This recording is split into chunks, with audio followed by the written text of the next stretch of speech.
Hello everyone, welcome to vision JRF. सबसे पहले तो आप सभी को प्यार भरा नमस्कार। Good evening everyone. सो क्या हालचाल सबके, कैसे हैं आप सब लोग? उम्मीद करता हूं कि सब लोग अच्छे होंगे और आपकी स्टडीज भी सबकी अच्छी चल रही होंगी। दोस्तों, आज का जो हमारा सेशन रहेगा उसमें हम हिस्ट्री का जो अपडेटेड सिलेबस है, जो आपका न्यू सिलेबस है, उसको हम डिस्कस करेंगे। आप सब लोगों के एग्जाम हो चुके हैं और अभी हमें जो जर्नी तय करनी है वो दिसंबर एग्जाम के लिए तय करनी है। तो हमारा जो टारगेट है वो दिसंबर 2023 एग्जाम है और इस एग्जाम को टारगेट करते हुए आज हम पूरा का पूरा डिस्कशन है करेंगे। आप कहीं कुछ भी तैयारी करो, कोई भी एग्जाम की आप तैयारी करें, सबसे पहले जो सिलेबस होता है वो आपके दिमाग में छपा होना चाहिए। सिलेबस की एकदम क्लैरिटी आपके दिमाग में होनी चाहिए। तो दिसंबर एग्जाम की आप तैयारी कर रहे हैं तो यूजीसी नेट का जो अपडेटेड सिलेबस है उसको आज हम डिस्कस करेंगे। इतिहास का जो अपडेटेड सिलेबस है, न्यू सिलेबस है, उसको हम डिस्कस करने वाले हैं। ठीक है, चलो शुरू करते हैं। सबसे पहले तो ये मेरा एक ब्रीफ इंट्रोडक्शन है। नेट जेआरएफ विद शिव अपना टेलीग्राम चैनल है जिसको आप ज्वाइन कर सकते हैं। वेरी वेरी इंपॉर्टेंट, अगर आपने जेआरएफ अड्डा ऐप को इंस्टॉल नहीं किया तो जल्दी से इंस्टॉल कर लीजिए, क्योंकि इसी ऐप पर आपको मिलने वाला है हिस्ट्री का नया बैच। ठीक है, न्यू बैच है वो आपको मिलेगा। और अभी आपका जो बैच है दोस्तों वो चल रहा है अर्ली बर्ड बैच। ठीक है, अर्ली बर्ड बैच है ये आपका 25 तक आपकी इसकी जो प्राइसेस हैं वो सेम रहेगी। 25 के बाद में इसकी जो प्राइसेस हैं वो आपकी हाइक होने वाली है। तो जितने भी स्टूडेंट हैं वो इस बार हिस्ट्री से एग्जाम देने वाले हैं, जिनको प्रॉपर क्लास चाहिए, नोट चाहिए और टेस्ट सीरीज, ठीक है, तीनों चीज आपको यहां से मिलेंगे। ठीक है, आपको क्लासेस भी मिलेंगी, प्लस आपको नोट्स भी मिलेंगे, प्लस आपको नोट्स के साथ में टेस्ट सीरीज है वो भी आपको मिलने वाली है। ठीक है, और ये टेस्ट सीरीज नोट्स सब के सब आपको अपडेटेड मिलने वाले हैं। जो पहले वाले नोट्स हैं उनसे आपको अपडेशन है वो मिलने वाला है। तो जितने भी स्टूडेंट हैं, आप हिस्ट्री से अपना एग्जाम क्लियर करना चाहते हैं, इतिहास से अपना एग्जाम क्लियर करना चाहते हैं, तो आप सभी के लिए दोस्तों ये अर्ली बर्ड बैच है, ये आपका स्टार्ट हो चुका है। तो इसमें एनरोल करने के लिए आपको क्या करना पड़ेगा? इसमें एनरोल करने के लिए आपको करना पड़ेगा जेआरएफ अड्डा ऐप को इंस्टॉल। इसको इंस्टॉल करके आपको क्या करना है, हिस्ट्री का जो पेपर 2 है उसके साथ में आपको पेपर 1 भी फ्री में मिल रहा है। तो हिस्ट्री वाले सेक्शन पे जाके आप अपना कोर्स है उसको परचेज कर सकते हैं। साथ में टेस्ट सीरीज तो आपको मिल ही रही है और आपको अपना पेमेंट कर देना है। तो इस तरह से आपको पूरा का पूरा अपना कोर्स है जो लेना है। अब इस कोर्स की खासियत क्या है दोस्तों? इस कोर्स में आपको doubt support system, updated content, hand written notes, bilingual classes, detail explanation होगी, है ना, और topic wise weekly test based PYQs रहेंगे। सबसे इंपॉर्टेंट है दोस्तों, आपकी क्लासेस बाइलिंगुअल होने वाली है, यानी हिंदी इंग्लिश दोनों में आपकी क्लासेस रहेंगी। तो दोनों मीडियम के स्टूडेंट के लिए इंपॉर्टेंट है गाइस। साथ में दोस्तों असिस्टेंट प्रोफेसर की तैयारी भी आपकी हो रही है। पेपर 3 का बैच है जो आ चुका है, जिसको आप ज्वाइन कर सकते हैं। ठीक है जी, चलो तो शुरू करते हैं। और शुरू करते हैं आज अपने इस छोटे से सुंदर से विचार से कि मंजिल चाहे कितनी भी ऊंची क्यों ना हो, रास्ते हमेशा पैरों के नीचे ही रहते हैं। तो हमारा जो मिशन है वो है 2023 में आपका जेआरएफ करवाना, हिस्ट्री से जेआरएफ करवाना। ठीक है, तो हिस्ट्री से हम जेआरएफ करेंगे और उसकी जो शुरुआत दोस्तों जो होती है वो आपके सिलेबस से होती है। तो सबसे पहले हमें क्या करना है, सिलेबस को देखना है कि सिलेबस आपका क्या है दोस्तों। चलो तो देखते हैं। सिलेबस की मैं बात करूं तो सबसे पहले आपको ये देखना है कि हिस्ट्री का नया अपडेटेड सिलेबस क्या है। ठीक है, न्यू वाला सिलेबस। तो न्यू वाले सिलेबस की मैं बात करूं तो आप सबसे पहले तो एक चीज याद रखिए कि अपना जो कोड है वो आपको पता हो। ठीक है, जो नए स्टूडेंट है जो अभी अपनी तैयारी स्टार्ट की है उनको पता होना चाहिए कि अपना कोड क्या है। कोड नंबर 6 है। अपने सब्जेक्ट का जो कोड है वो क्या है, 6 है। आप यूजीसी की वेबसाइट पे जाएंगे तो आपको इस तरह से आपका सिलेबस दिखेगा, कोड नंबर 6 का। ठीक है, अब ये जो कोड नंबर 6 है इसका जो एग्जाम होता है, यानी मोड ऑफ एग्जाम है, वो आप सबको पता है, सीबीटी ऑनलाइन मोड पे आपका एग्जाम होगा, कंप्यूटर बेस्ड टेस्ट होता है आपका। इसके अलावा दोस्तों आपके जो यहाँ पे 10 यूनिट है, कितने यूनिट है आपके? 10 यूनिट्स आपका। ठीक है, और क्वेश्चन का जो टाइप आता है वो ऑब्जेक्टिव टाइप क्वेश्चन आपके आएंगे और हर एक के 4 से 5 ऑप्शन अभी आने लगे हैं।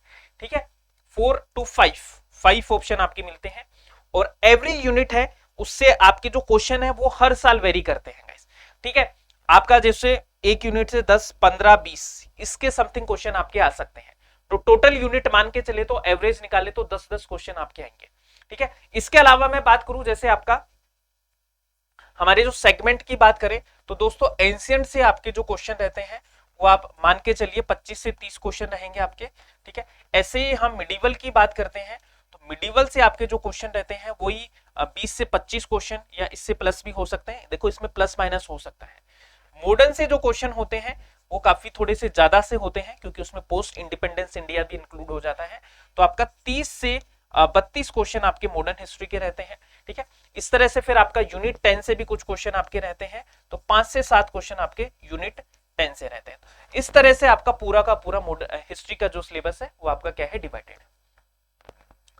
अब बात करते हैं थोड़ा सा पैटर्न की। तो यूजीसी का जो नया पैटर्न है, यूजीसी का जो न्यू पैटर्न है आपका, उसमें आपके 2 पेपर होते हैं, सबको पता है। ठीक है, पेपर 1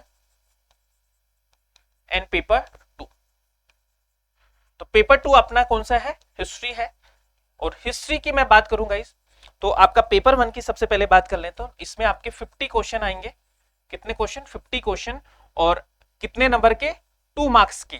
ठीक है, 50 क्वेश्चन 2 मार्क्स के, तो टोटल 100 नंबर का तो आपका कितना हो गया, पेपर 1 हो गया गाइस। ठीक है, उसके बाद में हम बात करते हैं दोस्तों हिस्ट्री की। तो हिस्ट्री में आपके 100 क्वेश्चन आएंगे। कितने प्रश्न आएंगे आपके, 100, और 2 मार्क्स के ईच आएंगे। तो आपका टोटल मार्क्स कितना हो गया यहाँ पे, 200 मार्क्स। ठीक है, 200 नंबर। 100 नंबर पेपर 1 का हो गया, 200 नंबर पेपर 2 का हो गया। अब आपके मन में एक सवाल है कि सर ये जो 300 नंबर है, इसमें से मुझे कितना लाना है हिस्ट्री से कट ऑफ क्लियर करने के लिए। तो देखो 2 चीजें होती हैं आपकी नए पैटर्न में, आप देखेंगे तो देखो, एक तो होता है क्वालिफाइंग मार्क्स। क्वालिफाइंग मार्क्स होते हैं आपके। क्वालिफाइंग मार्क्स में आपको जनरल के लिए लाना है 40%। ठीक है, 40% मतलब 120 नंबर लाने हैं आपको 300 में से। लेकिन इससे आपका सिलेक्शन नहीं होगा, ये सिलेक्शन के लिए नहीं है।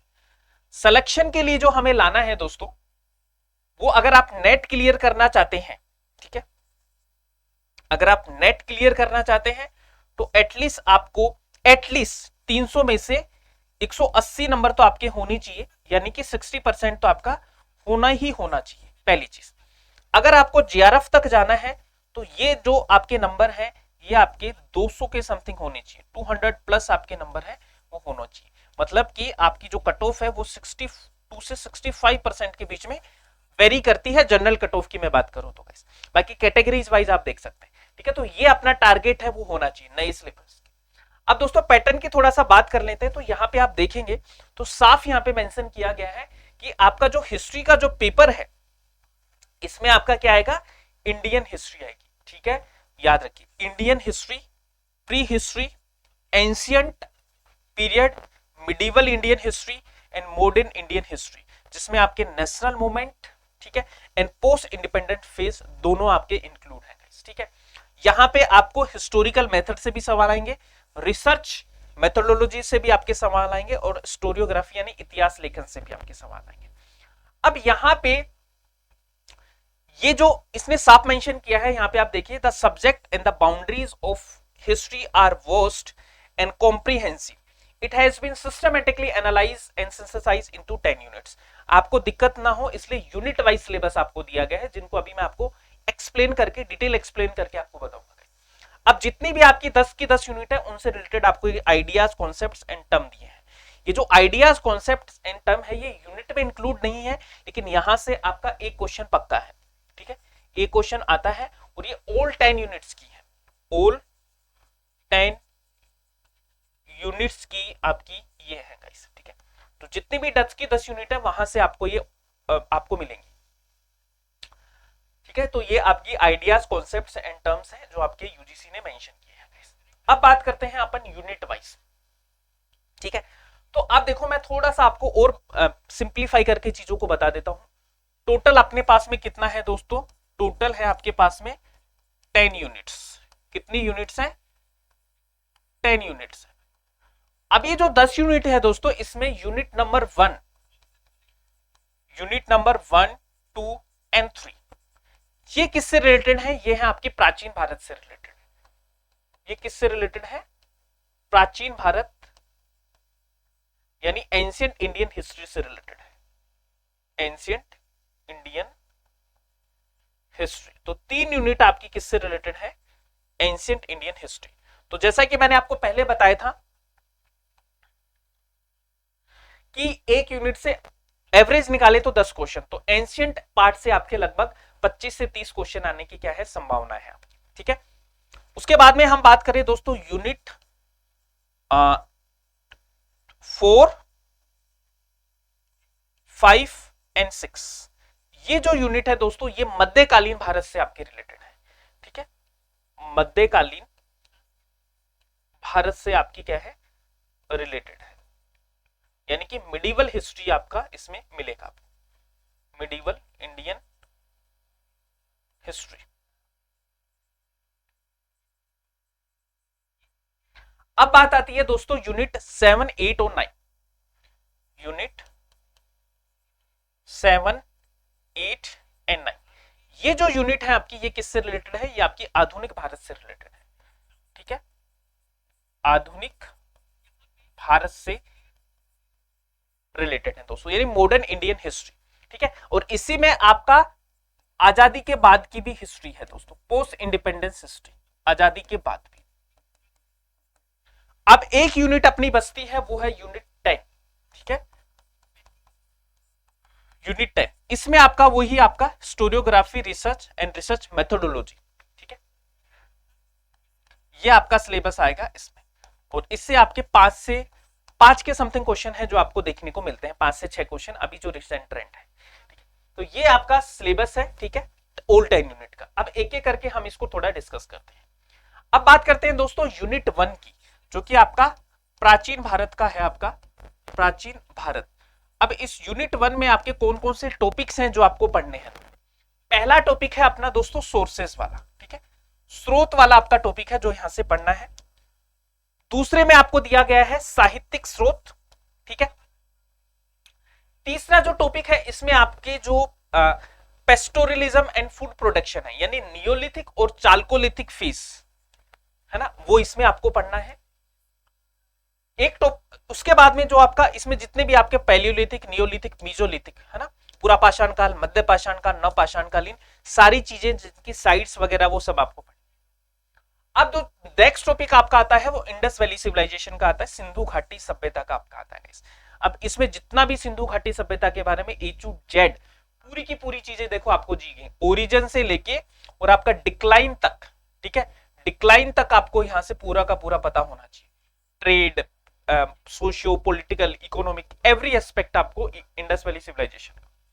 उसके बाद है दोस्तों वैदिक पीरियड और लेटर वैदिक पीरियड, वैदिक तथा उत्तर वैदिक काल, ये भी इसी यूनिट का पार्ट है आपका, ठीक है। उसके बाद में दोस्तों महाजनपद आता है, तो 16 महाजनपद के बारे में इस बार भी क्वेश्चन आपका पूछा गया था, अगर आपको पता हो तो। दो शहरों के नाम आपसे पूछे गए थे कि भाई ये किस महाजनपद के पार्ट है, पूछा गया था, तो यहां से आपका सवाल आना ही आना है। अब ये तो हो गया यूनिट 1 की बात। तो यूनिट 1 में हमको मोटा मोटा मैं बताऊं तो क्या पढ़ना है, देखो एक तो आपको स्रोत पढ़ने हैं, एक आपको जो पाषाण कालीन संस्कृति है उसको आपको पढ़ना है, एक दोस्तों आपको पढ़ना है हड़प्पा सिविलाइजेशन, एक वैदिक काल को पढ़ना है, एक आपको जो पढ़ना है महाजनपद काल को पढ़ना है। ये यूनिट 1 हो गया, ठीक है। 10 सवाल आपके यहीं से बनने की चांसेस है, 7 से लेके 10 सवाल, ठीक है, 7 से लेके 10 क्वेश्चन आपको इन्हीं टॉपिक से बनने के साथ है, ठीक है। अब इसके बाद में बात करूं दोस्तों यूनिट सेकंड, यूनिट सेकंड में आपसे क्या क्या पूछा जाएगा, यहां से देखो आपका जैसे महाजनपद काल के बाद में देखें तो राइज ऑफ मगध, मगध का जो उत्थान है वहां से आपको पढ़ना है गाइस, ठीक है। तो यहां पे आप देखेंगे कि मगध की मेन डायनेस्टी है, जैसे हर्नेक डायनेस्टी होगी आपका, है ना, मौर्य वंश हो गया, जितने पोस्ट मौर्य डायनेस्टी होगी, तो यहां से पूरा का पूरा सिलेबस इसमें है। तो राइज ऑफ मगध से आपको पढ़ना है। मगध में हम देखें तो यहाँ पे अलेक्जेंडर का इन्वेजन से रिलेटेड भी सवाल आपके पूछे गए हैं, तो ये पढ़ना है। तो इसमें आप देखोगे मोटा मोटा तो जो सेंट्रल थीम है वो है मौर्य साम्राज्य, ठीक है। तो यहां से आपको क्या पढ़ना है, फर्स्ट टॉपिक अपना क्या है यूनिट सेकंड का, वो है मौर्य साम्राज्य, A to Z चीजें। उसके बाद दोस्तों दूसरा है आपका, दूसरा टॉपिक ये है कि जैसे ही मौर्य एम्पायर का पतन होता है तो यहाँ पे आपका एक ट्रांजिशन फेज आएगा। ट्रांजिशन फेज में मतलब क्या आएगा कि जैसे मौर्य पावर तो डिक्लाइन होगी, अब उसके बाद में रीजनल पावर है वो आपके आने लगेगी। तो यहाँ पे जो क्षेत्रीय शक्तियां हैं वो दूसरे टॉपिक में दी गई हैं, जैसे आपके इंडो ग्रीक्स हैं, सुंगास हैं, सतवाहन है, कुषाण है, शकाज है ना, ये सब। अब यहाँ पे दो चीजें आएंगी आपकी, एक तो फॉरेन पावर, एक आपकी इंडिजीनियस पावर। एक तो विदेशी यात्री, विदेशी जो आक्रमण है वो यहाँ पे स्टार्ट हो गए थे, इंडो ग्रीक्स आ गए थे। तो फॉरेन पावर्स है और आपकी इंडिया वाली साम्राज्य, दोनों को यहाँ पे आपको पढ़ना है। साथ में दोस्तों यहाँ पे एक टॉपिक है जो कि काफी ज्यादा इंपॉर्टेंट है, वो है आपका संगम काल। ठीक है, तो संगम काल से भी आपके सवाल है जो हर साल पूछे जाते हैं। ठीक है, तो संगम काल है वो भी आपको यूनिट सेकंड में ही आपको दिया गया है। अब दोस्तों यहाँ पे जो इंपॉर्टेंट सवाल है वो और बनते हैं आपके, जैसे आप बुद्धिज्म और जैनिज्म। ठीक है, ये आपका यूनिट सेकंड का पार्ट है। साथ में दोस्तों art and culture, Mauryan art and culture, Satavahana art and culture, Buddhism और जैनिज्म से रिलेटेड आर्ट एंड कल्चर के जितने भी एस्पेक्ट हैं वो सब आपको यूनिट सेकंड से ही पूछे जाएंगे। जैसे आपकी गंधार स्कूल हो गया, मथुरा स्कूल हो गया, अमरावती स्कूल हो गया, तो ये आपका ध्यान से पूछा जाएगा। उसके बाद में दोस्तों आपका आता है गुप्ता वाली एज। ठीक है, गुप्त काल। ठीक है, तो गुप्ता में तो आपको पता ही अपने आप में एक पूरा का पूरा समुद्र है। ठीक है, गुप्त के जितने भी शासक हैं वो आपको पता होना चाहिए, यहाँ से रूलर्स। ठीक है, जितने भी सोशियो पॉलिटिकल इकोनॉमिक एस्पेक्ट हैं वो सब के सब आपको पता होना चाहिए। आर्ट एंड कल्चर से यहाँ पे बहुत सारे सवाल हैं जो हर साल आपसे पूछे जाते हैं। ठीक है, लिटरेचर से रिलेटेड सवाल है जो गुप्त पीरियड से आपको पूछे जाते हैं। तो यही आपका सिलेबस में पूरा दिया गया है। उसके बाद में दोस्तों हर्षवर्धन, ठीक है, वाकाटक डायनेस्टी, ठीक है, वर्धन डायनेस्टी, सॉरी, हर्षवर्धन। ठीक है, एक फिर आपका सलकायन और विष्णु कुंडीय वंश, यहां से आपका सवाल आपसे पूछा गया है। कितना इंपॉर्टेंट टॉपिक है दोस्तों, क्योंकि इसके बारे में आपको बहुत लिमिटेड चीजें पढ़नी है, लेकिन फिर भी आपके लिए काफी ज्यादा इंपॉर्टेंट है ना, तो ये आपको याद रखना। अब दोस्तों बात आ जाती है आपकी यूनिट थर्ड की। तो यूनिट थर्ड में आपको क्या पढ़ना है? यूनिट थर्ड में आपको पढ़ना है रीजनल पावर्स। ठीक है, यहाँ पे क्षेत्रीय शक्तियों का जो उदय है, इसमें आपको सिर्फ रीजनल पावर ही पढ़नी है यूनिट थर्ड में। रीजनल पावर में आपको क्या क्या पढ़ना है? इसमें पढ़ना है दक्षिण भारत के जो राज्य हैं, ठीक है, जैसे गंग डायनेस्टी, कदम वंश, पश्चिमी और पूर्वी चालुक्य, ठीक है, राष्ट्रकूटाज को पढ़ना है, कल्याणी के चालुक्य, काकतीय शासक, होयसल शासक और यादव वंश। इसके अलावा दोस्तों साउथ इंडिया के जो तीन मेन किंगडम है, जैसे पल्लव, चेरा और चोला एंड पांड्या, इनको आपको पढ़ना है। पल्लव की आर्ट एंड कल्चर से बहुत सारे सवाल आपसे पूछे जाएंगे, टेंपल आर्किटेक्चर से सवाल पूछे जाएंगे। ठीक है, इसके साथ में जब हम रीजनल पावर की बात करते हैं तो देखो यहां पे आप देखेंगे तो बंगाल के जो पालकी वंश है और सेन वंश है, कामरूप के वर्मन और उड़ीसा के भूमकार और सोमवंशी वंश, ये आपकी क्या है? क्षेत्रीय शक्तियां हैं, रीजनल पावर्स है, जिनको आपको क्या करना है? पढ़ना है यहां से। इसके बाद में दोस्तों हम बात करें, अगर वेस्ट की बात करें तो यहाँ पे मैत्रिक वंश है वल्लभी का, ये भी एक क्षेत्रीय शक्ति है, और गुजरात के चालुक्य, इनको आपको पढ़ना है। अब हम बात करें, ये तो होगी आपकी साउथ इंडिया की बात, वेस्ट की बात है ना, और ईस्ट की बात। अब बात करते हैं नॉर्थ इंडिया में कौन कौन से किंगडम है। स्पेशली राजपूत किंगडम आपको बहुत ज्यादा इंपॉर्टेंट है। ठीक है, जैसे आपके गुर्जर प्रतिहार है, कलचुरीज है, चेदीस है, गैडावल्स है ना, और परमार्स है, ये आपको पढ़ना है। अब दोस्तों यहाँ पे ये तो हो गया आपकी पॉलिटिकल हिस्ट्री, इकोनॉमिक, ये सब। अब यहाँ पे दोस्तों जो सवाल आते हैं वो आपके एडमिनिस्ट्रेशन से भी सवाल आते हैं, अर्ली मिडिवल हिस्ट्री के, पॉलिटिकल स्ट्रक्चर से भी आपके सवाल है, वो आपसे पूछे जाएंगे इस वाली यूनिट से। ठीक है, जैसे एग्रीकल्चर सिस्टम क्या है, ट्रेड सिस्टम क्या है, तो ये सारी की सारी जितनी भी चीज आपने पढ़ी है, जैसे फ्रॉम आपके मौर्य एम्पायर, पोस्ट मौर्यन, ठीक है, जो आपके विदेशी पावर्स हैं, गुप्तास हैं, है ना, पोस्ट गुप्ता में है, उन सब से रिलेटेड जो भी आपके इकोनॉमी है, पॉलिटिकल है, ट्रेड है, ये सारी की सारी चीजें हैं जो आपको यूनिट थर्ड में पढ़नी है। ठीक है, जैसे सिक्के हो गए, कर प्रणाली होगी, यहां से सवाल आने के चांसेस होते हैं, सिक्के और मुद्रा प्रणाली। ठीक है, आपसे पूछ लेगा कि ये सिक्का किसका है, ठीक है, आपको कुछ कैरेक्टरिस्टिक्स दे देगा। टैक्सेशन सिस्टम के बारे में पूछ लेगा कि किसने कितना कर लगाया, तो ये आपका यूनिट थर्ड। उसके बाद में दोस्तों हम बात करें यहाँ पे आपका जब हम गुप्ता की बात करते हैं तो यहाँ पे राइज ऑफ वैष्णविज्म है, वो भी आपको देखने को मिलता है, बहुत सारे सेविज्म है उसको देखने को मिलता है। तो यहाँ पे आपको ग्रोथ ऑफ ब्राह्मणिकल रिलीजन देखने को मिलेगी। देखो जब हम बात करते हैं आपका जैनिज्म एंड बुद्धिज्म की, उसके बाद में धीरे धीरे जैनिज्म और बुद्धिज्म का पतन होता है और ब्राह्मणिकल रिलीजन है वो दोबारा से राइज करता है। तो वैष्णविज्म एंड सेविज्म, यहां से सवाल आने के आपके बहुत सारे चांसेस हैं दोस्तों। ठीक है, तो इसमें टेम्पल्स है, किस किस राजा ने उसको संरक्षण दिया, रीजनल रेमिनिफिकेशंस, ये सब आपको पूछेगा। प्लस दोस्तों भक्ति संत से आपके सवाल आने के चांसेस हैं यहाँ पे, जो भक्ति जो संत हुए हैं आपके उनसे सवाल आने के चांसेस हैं, ठीक है, जैसे तमिल भक्ति आंदोलन, ठीक है, शंकराचार्य, माधवाचार्य, रामानुचार्य, ये आपको सीधा दिया गया है सिलेबस में, तो यहां से तो देखो आप मान के चलिए सवाल पूछे जाएंगे आपसे, ठीक है। अब दोस्तों यहां पे हम बात करें यूनिट 3 का जो लास्ट टॉपिक है उसमें आपसे क्या दिया गया है, अर्ली मिडिवल हिस्ट्री, ठीक है। यहां पे आपको दिया गया है आरंभिक मध्यकालीन इतिहास, अर्ली मिडिवल हिस्ट्री। अब इसमें आपको क्या पढ़ना है, जो हमारे अरब आक्रमण से, ठीक है, अरब कॉन्ट्रैक्ट्स है ना, वो यहीं से आपको इसी में पढ़ने हैं दोस्तों। तो जो पहला अरब आक्रमण होता है, सिंध पे जो आक्रमण होता है, ठीक है, उसकी शुरुआत आपकी यूनिट 3 से ही होगी। तो यूनिट 3 में आपको अर्ली मिडिवल हिस्ट्री की जो हमारे इनिशियल जो अटैक्स होते हैं सिंध पे, वो भी आपको इसी में पढ़ना है। उसके बाद में हम बात करें दोस्तों यूनिट 4। यूनिट 4 से जैसा कि हमने पहले भी डिस्कस किया था कि आपका मध्यकालीन भारत है जो यहां से स्टार्ट हो जाएगा, मध्यकालीन भारत। अब मध्यकालीन भारत की मैं बात करूंगा इस, तो यहां पे जैसे कोई भी आप हिस्ट्री का पोर्शन स्टार्ट करोगे तो पहला टॉपिक आपको मिलेगा सोर्सेस। सोर्सेज में आपको आर्कियोलॉजिकल प्लस लिटरेरी सोर्सेज, लेकिन यहां पे आपको आर्कियोलॉजिकल सोर्सेज से ज्यादा सवाल नहीं आते हैं, मिलते भी नहीं है। यहां पे हमें जो पढ़ना है वो ज्यादा लिटरेरी सोर्सेज यानी साहित्यिक सोर्सेज पढ़ना है। तो सोर्सेज ऑफ मिडिवल हिस्ट्री में आपको आर्कियोलॉजिकल, एपिग्राफिकल, न्यूमिस्टिक्स, है ना, मटेरियल एविडेंस एंड मॉन्यूमेंट्स, ठीक है, chronicles, literary sources, Persian, Sanskrit and reasoning वेलवेज, ये सारी के सारी बहीस पोथीज जो फॉरेन ट्रेवलर्स के अकाउंट है वहां से आपके सवाल पूछे जाते हैं, हमेशा पूछे गए हैं, इस बार भी काफी पूछे गए हैं। तो ये सारी चीजें, तो पहला टॉपिक अपना कौन सा है, स्रोत का टॉपिक। इसमें हमें क्या पढ़ना है, स्रोत, और फोकस ज्यादा आपको कहां पे होना चाहिए, साहित्यिक स्रोत पे होना चाहिए। लिटरेरी सोर्सेज से यहाँ पे बहुत ज्यादा सवाल आने के क्या है, चांसेस। प्लस आपके जो फॉरेन अकाउंट्स है वो आपको अच्छे से पढ़ना है। यहाँ पे फॉरेन ट्रेवलर्स के जो अकाउंट्स है वो आपको यहां से पढ़ना है।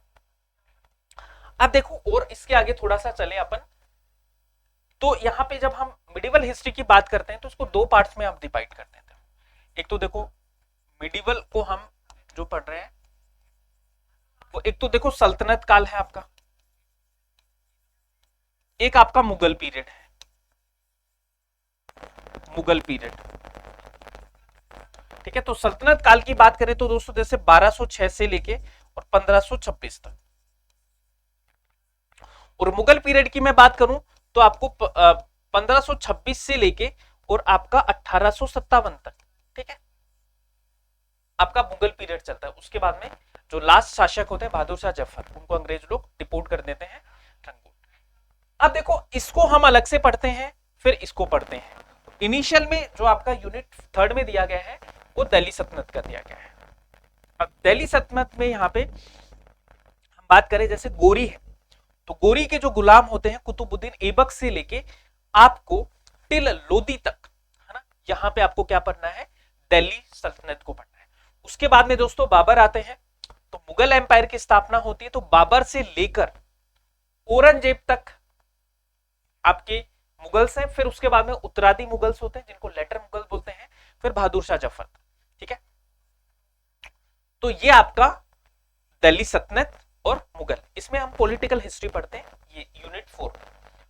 अब दोस्तों उसके आगे बात करेंगे तो आपके एक बहुत इंपॉर्टेंट एम्पायर आता है जो इंडियन किंगडम होते हैं, एक तो विजयनगर एम्पायर एंड बहमनी साम्राज्य, एक आपका मराठा। सवाल पक्का है, विजयनगर से भी आएगा, बहमनी से भी आएगा, मराठा से भी आएगा आपका, ठीक है। तो इनको बहुत अच्छे से करना है, ये आपके इसी मिडिवल हिस्ट्री में ही हम इसको पढ़ते हैं। अब यहाँ पे आप देखेंगे यूनिट 4, तो यूनिट 4 में कुछ भी नहीं है दोस्तों। यूनिट 4 में जो दिल्ली सल्तनत है उसका एडमिनिस्ट्रेशन है और मुगल है उसका एडमिनिस्ट्रेशन है, ठीक है। एडमिनिस्ट्रेशन एंड इकोनॉमी, प्रशासन और अर्थव्यवस्था किसकी, दिल्ली सल्तनत की और आपका शेरशाह सूरी की और मुगल्स की, ठीक है। तो यूनिट 5 में आपको ये पढ़ना है, यूनिट 5, ठीक है। अब आपका इसमें दक्षिण में प्रशासनिक प्रणाली वही है आपका, ठीक है, पूरा का पूरा यही है जो भी आपने पॉलिटिकल हिस्ट्री पढ़ी उसकी economy, administration, social, cultural expect वो आपको यूनिट 5 में पढ़ने हैं। अब यूनिट 6 की मैं बात करूं तो यहां पे क्या पढ़ना है आपको, यहां पे बिल्कुल मेंशन किया गया है दोस्तों, यहां पे सामाजिक स्थिति को आपको पढ़ना है, सामाजिक स्थिति को आपको पढ़ना है, सोसाइटी और कल्चर को आपको पढ़ना है।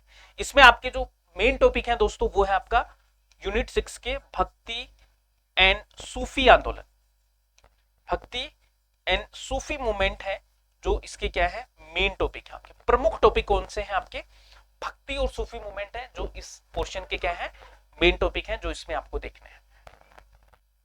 ठीक है, तो ये याद रखना। उसके बाद में आपका सिख मूवमेंट है दोस्तों, यहां पे आ जाते हैं, है ना। तो ये आपको याद रखना, है ना। ये देखो पूरा का पूरा आपका सोशल और कल्चरल एस्पेक्ट ही है जो यूनिट 6 में आपको पढ़ना है। एक तो देखो सामाजिक स्थिति पढ़नी है, जैसे भक्ति और सूफी मूवमेंट हो गया आपका, वुमेन की क्या कंडीशंस थी, भक्ति संत कौन कौन से थे, साथ में जो भी दोस्तों आपकी मिडिवल हिस्ट्री में जैसे पोजीशन ऑफ वुमेन हो गया, जनाना सिस्टम, देवदासी सिस्टम हो गया, एजुकेशन का क्या क्या डेवलपमेंट था, आर्ट से रिलेटेड आपको सवाल पूछे जा सकते हैं, major school of painting, Mughal, Rajasthani, Pahari, Garhwali, development of music, ठीक है, आर्ट एंड आर्किटेक्चर से सवाल पूछे जा सकते हैं, इंडो अरेबिक आर्किटेक्चर जिसमें मुगल गार्डन्स है, मराठा फोर्ट्स है, टेम्पल्स हैं, मिडिवल इंडिया के, वो सब आपको यूनिट 6 में पढ़ना है। अब दोस्तों ये तो बात होगी आपकी मिडिवल इंडिया की। अब यूनिट 7 से जो हमारी कहानी स्टार्ट होती है वो आपकी मॉडर्न हिस्ट्री की कहानी होती है, ठीक है, आधुनिक भारत की। यूनिट 7 से हम जो पढ़ते हैं वो आपका पढ़ेंगे आधुनिक भारत। आधुनिक भारत में वही, जैसा कि मैंने बताया कोई भी यूनिट स्टार्ट करेंगे तो उसके सोर्सेस से हम स्टार्ट करते हैं, ठीक है। तो यहाँ भी मॉडर्न हिस्ट्री के जो सोर्सेस वहां से हमारी शुरू होगी। और यहाँ पे आपको जो एक तो देखो बुक्स, न्यूज़पेपर, ऑथर्स, ये सारी चीजें आपको यहाँ से रट के रखनी है, ठीक है। अब यहाँ से जो सवाल आता है वो ब्रिटिश जो एक्सपेंशन है वहां से क्वेश्चन आता है, ठीक है, राइज ऑफ ब्रिटिश पावर, ठीक है, establishment expansion of British domain in India. एक ब्रिटिश के साथ में हमारे प्रिंसली स्टेट के क्या रिलेशंस, ठीक है, तो भारत के प्रमुख राज्यों के साथ ब्रिटिश संबंध, भारत में ब्रिटिश आधिपत्य क्षेत्र की स्थापना और विस्तार, ये हो गया। फिर आपका दोस्तों इसमें मॉडर्न हिस्ट्री में देखो स्कोर करना बहुत आसान है, आप बहुत अच्छे से स्कोर कर सकते हैं क्योंकि आपको टॉपिक क्लियरली मेंशन है। देखो यहाँ पे मेंशन है 1857 की क्रांति, ठीक है, कॉन्स्टिट्यूशनल अमेंडमेंट्स, ठीक है, जो आपको पढ़ने हैं यहाँ पे सारे के सारे, ठीक है, कॉलोनियल इकोनॉमी, अर्थव्यवस्था कैसी थी, ठीक है, हमारी अर्थव्यवस्था ब्रिटिश जो अर्थव्यवस्था थी उसके कारण कैसे डिक्लाइन होगी, ये सीधा टॉपिक आपको दिया गया है, ठीक है। ब्रिटिश की इंडस्ट्रियल पॉलिसीज, मॉनेटरी पॉलिसीज और अर्बन सेंटर, सीधा का सीधा टॉपिक दिया गया है। फिर उस टाइम पे कौन कौन से फैमाइन, एपिडेमिक्स, ये सब आते थे। और इस बार किचलर कमीशन से आपका सवाल पूछा गया था, ठीक है, ट्राइबल एंड पीजेंट मूवमेंट से आपका सवाल पूछा गया था, ठीक है। इसके बाद में आपके सोशियो रिलीजियस रिफॉर्म मूवमेंट है, एक बहुत इंपॉर्टेंट टॉपिक आता है आपका सामाजिक धार्मिक सुधार आंदोलन, ठीक है, धार्मिक सुधार आंदोलन, यहां से आपका एक बहुत अच्छा सवाल है जो पूछा जाता है हर बार, सोशियो रिलीजियस रिफॉर्म मूवमेंट, तो ये आपको इसमें पढ़ना है, ठीक है। ये सारा हमने देख लिया, ये उसी में आएगा आपका पूरा का पूरा सोशियो। फिर आपका यूनिट 9 से दोस्तों आपको पढ़ना है भारतीय राष्ट्रवाद, भारतीय राष्ट्रवाद का उत्थान, ठीक है, इंडियन नेशनलिज्म का उत्थान। इसमें जितने भी आपके 1857 के बाद में जो भी घटनाएं हैं आपकी, ठीक है, ठीक है, जितने भी आपके इंडियन नेशनल कांग्रेस है, ठीक है, फिर आपका एक्सट्रीमिस्ट फेज, ठीक है, सॉरी इससे पहले आपका मॉडरेट फेज आएगा फिर एक्सट्रीमिस्ट आएगा, ठीक है, ये ऊपर नीचे हो गया तो आप इसको ऐसे कर लीजिएगा, ठीक है। तो मॉडरेट, उदारवादी और चरमपंथी वाला फेज, ठीक है। उसके बाद में गांधी जी आ जाते हैं, ठीक है, गांधीयन एरा को आपको पढ़ना है, यहाँ पे गांधीयन मास मूवमेंट को पढ़ना है, ठीक है, जितने भी गांधी जी के आंदोलन है वो सारे के सारे, ठीक है। लेफ्ट विंग पॉलिटिक्स, वामपंथी राजनीति, दलित वर्ग आंदोलन, सांप्रदायिक राजनीति, मुस्लिम लीग और पाकिस्तान की उत्पत्ति, वो सब इसी यूनिट में आपको देखना है। फिर हम देखते हैं कि जब इंडिया आजाद हो रहा होता है तो पार्टीशन पॉलिटिक्स इसको बोलते हैं, ठीक है, पार्टीशन पॉलिटिक्स, पार्टीशन पॉलिटिक्स है वो आपको यूनिट 9 से पढ़ना है, जिसमें कैसे हमारा सरदार पटेल जी की हेल्प से पूरा का पूरा इंटीग्रेशन ऑफ इंडिया करते हैं, जिसमें कश्मीर, हैदराबाद और जूनागढ़ में सबसे ज्यादा दिक्कत आती है, तो उनसे सवाल आपके आते ही आते हैं। बी आर अम्बेडकर जी हैं, इसमें एक टॉपिक है आपका इंपोर्टेंट पर्सनैलिटीज, वो अलग से ही टॉपिक है जिसको आपको पढ़ना है। ठीक है, कौन सा टॉपिक है? Important personalities, important personalities. तो यहां से आपका सवाल है जो क्या किया जाता है, पूछा जाता है। तो इंपोर्टेंट पर्सनैलिटी से आपका सवाल आता है। ठीक है, उसके बाद में देखो ये तो पोस्ट इंडिपेंडेंस वाली चीजें हैं, तो आराम से आप कर सकते हो। पोस्ट इंडिपेंडेंस वाला बहुत छोटा सा सिलेबस है और बहुत सेलेक्टेड चीजें हैं जो यहाँ से पूछी जाती है पोस्ट इंडिपेंडेंस में। एक तो देखो इन्होंने मेंशन किया है न्यू एजुकेशन पॉलिसी, जो आप हायर एजुकेशन में पढ़ते ही हो।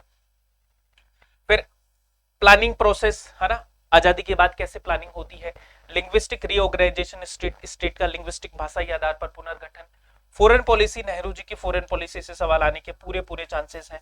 ठीक है, यहाँ से पूछा ही जा सकता है। पंचशील से पूछा जा सकता है।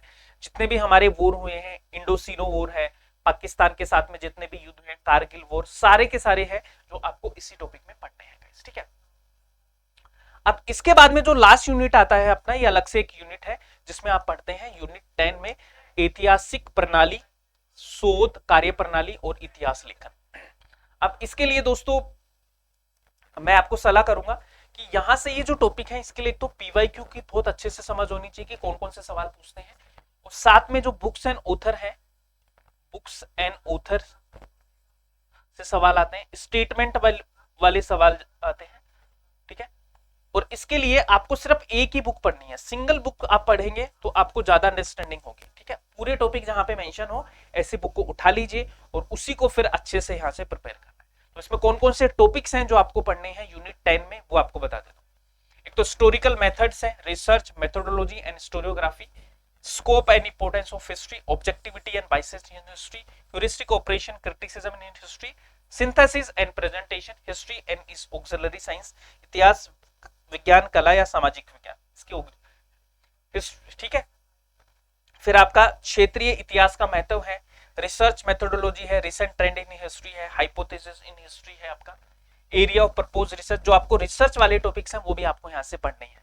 ठीक है, जो आप पेपर 1 में भी पढ़ते हैं वो भी कुछ ना कुछ मैच होगा आपका। फिर आपको दोस्तों हिस्टोरिकल राइटिंग में आपको Greek, Roman and church historiography से सवाल आपके आते हैं। ठीक है, ये वाली चीजें तो आप पेपर 1 में ही पढ़ लेते हैं तो ज्यादा दिक्कत आपको होगी। ठीक है, उसके बाद में कुछ जैसे cyclic theory, Marxist philosophy of history, Berlin revolution में हिस्ट्री का क्या, हिस्ट्री राइटिंग में क्या इंपैक्ट होता है, पोस्ट मॉडर्निज्म हिस्ट्री से काफी बार सवाल है जो पीवाईक्यूज है जो आपसे पूछे गए, तो ये टॉपिक काफी इंपॉर्टेंट है। तो ये आपकी ऑल 10 यूनिट्स थी जिनको मोटा मोटा हमने डिस्कस किया कि आपको पढ़ना क्या है। अब दोस्तों एक मैं सेशन लेके आऊंगा जिसमें आपको पूरी बुक्स बता दूंगा प्लस स्ट्रेटेजी, जिसमें हम डिस्कस कर लेंगे कि कौन कौन सी बुक्स आपको पढ़नी है, प्लस आपकी क्या स्ट्रेटेजी होनी चाहिए अगले 6 मंथ के लिए, चाहे आप क्लासेस ले या ना ले वो आपके ऊपर डिपेंड है। अब बात आती है कि सर ये इतना बड़ा सिलेबस कैसे होगा, तो इसके लिए देखो 2 तरीके हैं आपके। ये जो आपको पाठ्यक्रम दिया है इसको क्लियर करने के आपके 2 तरीके हैं, 2 वे है। एक तो है कि आप सेल्फ स्टडी करो, ठीक है, सेल्फ स्टडी कीजिए। एक तरीका है कि आप हमारे साथ में क्लासेस के साथ में कर सकते हैं। अब देखो बात यह है कि इतना बड़ा सिलेबस है, जनरली ह्यूमन टेंडेंसी या स्टूडेंट की टेंडेंसी ये होती है कि हम इतना सिलेबस देख के घबरा जाते हैं, तो होता नहीं। क्लासेस से क्या होता है कि आपको डेली बेसिस पे क्लासेस मिलती हैं, डेली बेसिस पे आपको टारगेट स्टडी होती है। ठीक है, साथ में आपको स्टडी मटेरियल दिया जाता है, साथ में स्टडी मटेरियल दिया जाता है, और सबसे ऊपर जो होती है दोस्तों एक राइट गाइडेंस। ठीक है, तो जिसने जीआरएफ क्लियर किया है उसको ये चीज पता है कि जीआरएफ कैसे क्लियर करवाया जाता है कैसे। तो हमारी जो क्लासेस हैं उसमें आपको ये सारी चीजें आपको मिलने वाली है। ठीक है, मैंने जीआरएफ क्लियर किया है, हिस्ट्री से क्लियर किया है, तो मुझे पता है कि आपकी अप्रोच क्या होनी चाहिए। अभी पैटर्न है वो आपका चेंज हो रहा है, तो अपडेटेड पैटर्न के हिसाब से क्या मॉडिफिकेशन हमें हमारी पेडागोगी में करनी चाहिए, आपकी टीचिंग जो स्टाइल है या आपका जो स्टडी मटेरियल है उसमें क्या करना चाहिए, तो वो सारी चीजें आपको कहां से मिलेंगी, क्लासेस में। तो जो भी स्टूडेंट मेरे साथ में पढ़ना चाहता है, मेरे साथ में सिलेबस को करना चाहता है, तो आप सभी के लिए दोस्तों हिस्ट्री का पेपर 2 का जो बैच है वो नया बैच है जो स्टार्ट होने वाला है, न्यू बैच। अब ये जो बैच है दोस्तों, इसमें आपको क्या होगा, इसमें आपको लाइव प्लस रिकॉर्डेड जो क्लासेस है, रिकॉर्डेड क्लासेस है वो आपको मिलेंगी, ठीक है। साथ में दोस्तों मेरे जो नोट्स है,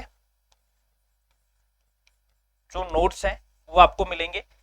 साथ में दोस्तों आपकी जो क्लासेस हैं वो बाइलैंग्वेज होने वाली हैं, तो कब किसी भी मीडियम से हो, हिंदी प्लस इंग्लिश दोनों में आपको क्लासेस हैं जो यहां से मिल जाएंगे, ठीक है। नोट्स भी जो है वो आपके हिंदी प्लस इंग्लिश दोनों में है, क्लासेस भी हैं। साथ में दोस्तों आपकी डेली बेसिस पे क्लासेस हो रही हैं, ठीक है। डाउट क्लियरिंग सेशन है, पीवाईक्यूज हैं, ठीक है। वेरी वेरी इंपॉर्टेंट, आपकी टेस्ट सीरीज आपको फ्री में मिल रही है, ठीक है, अगर आप अभी लेते हैं तो ये सारी चीजें आपको अपनी क्लासेस में पेपर 2 का जो बैच है वहां से मिल जाएंगी। अब ये बैच आपको मिलेगा कहां से, ये आपको कुछ नहीं करना, JRF अड्डा ऐप पे जाना है और वहां पे आपको ये सारा का सारा क्लासेस है जो मिल जाएंगे, हिस्ट्री की जो क्लासेस है, ठीक है, हिस्ट्री बैच। तो इस बैच को आप क्या कर सकते हैं, ज्वाइन कर सकते हैं, जितने भी स्टूडेंट हैं वो अच्छे से अपनी प्रिपरेशन करना चाहते हैं, ठीक है। So guys this is all for today.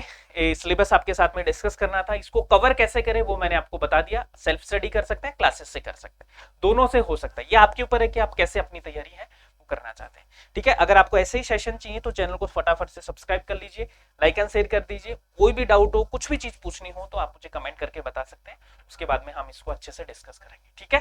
Thank you so much, bye bye, take care and keep smiling, keep planning.